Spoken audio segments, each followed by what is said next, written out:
دین کو سیکھو، علم کو حاصل کرو، علماء کے ساتھ جڑ کر رہو، علماء کے گستاخ نہ بنو، علماء کی توہین کرنے والے نہ بنو، علماء کو گالیاں دینے والے نہ بنو۔ یہ علماء عام ہستیاں نہیں ہیں، ورثۃ الانبیاء ہیں، یہ نبیوں کے وارث ہیں۔ ان کو گالیاں نہ دو، ان کے سامنے بدزبانی نہ کرو، ان کی توہین نہ کرو۔ اور اگر کوئی ظالم نبی کے وارثوں کی توہین کرتا ہے، ان کو گالیاں دیتا ہے، بدزبانی کرتا ہے، تو وہ ایسا مجرم ہے کہ وہ مصطفیٰ کا دشمن بن رہا ہے، کیونکہ یہ مصطفیٰ کے دین کے وارث ہیں۔ اور انبیاء کے وارثوں کو گالیاں دینا اپنی دنیا اور آخرت برباد کرنے کے مترادف ہے۔ اللہ سے ڈرو، توبہ کرو، علماء کی عزت کو سمجھو، علماء کے مقام کو سمجھو، علماء کے مرتبے کو سمجھو۔ ہم قطعاً یہ نہیں کہتے کہ علماء کی پوجا کرو، یہ تو اہل شرک کا وتیرہ ہے، لیکن کم از کم جن کی زندگیاں گزر گئی، مصطفیٰ علیہ السلام کی احادیث کو بچوں کے سینے میں حفظ کرواتے، انہیں گالیاں تو نہ دو، ان کی توہین تو نہ کرو، اپنے آپ کو ان کا دشمن بنا کر تو معاشرے کے سامنے پیش نہ کرو۔ یہ علماء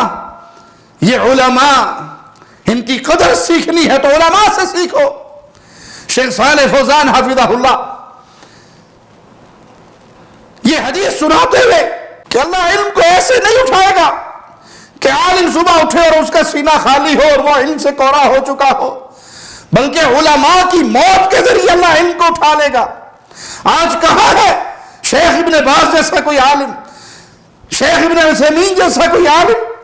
کہاں ہے عبداللہ بہاولپوری رحمت اللہ علیہ جیسا کوئی عالم، بدی الدین شاہ راشدی رحمہ اللہ جیسا کوئی عالم، احسان الہی ظہیر رحمہ اللہ جیسا کوئی عالم، عبدالرشید اظہر رحمہ اللہ جیسا کوئی صاحب کلام کہاں ہے جس کی زبان پہ قرآن پانی کی طرح بہا کرتا تھا؟ کہاں ہے؟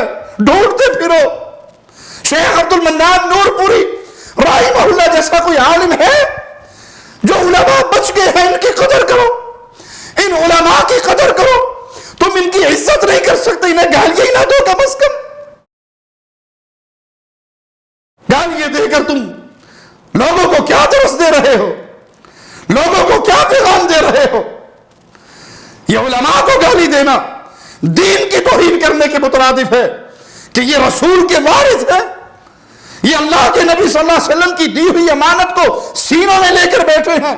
یہ کاروبار کے لیے نہیں نکلے، یہ بازاروں میں نہیں نکلے، انہوں نے وراثت رسول کو لیا، اس کو سیکھا اور پھر اس کو آگے منتقل کرنا شروع کر دیا۔ یہ حدیثوں کو یاد کرنے والے اور حدیثوں کو یاد کروانے والے ہیں، ان کے چہرے رسول اللہ صلی اللہ علیہ وسلم کی حدیث کی روشنی میں منور ہیں۔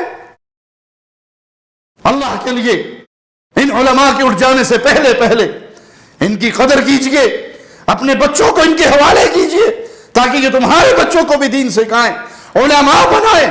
اخلاق کے دامن کو ہمیشہ تھامے رکھیے۔ یہ گالی گلوچ بازاری لوگوں کا کام ہوتا ہے، بے حیا لوگوں کا کام ہوتا ہے، بے دین لوگوں کا کام ہوتا ہے، یہ کسی دیندار کا کام نہیں۔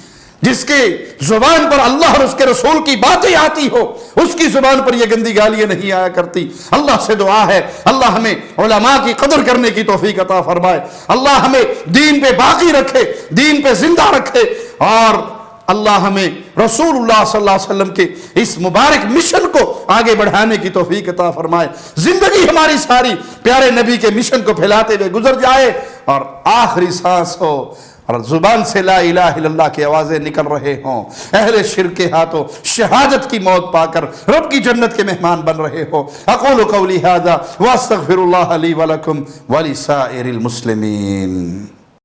ہر لمحہ قرآن اور سنت کا ترجمان، فضیلت الشیخ توصیف الرحمان۔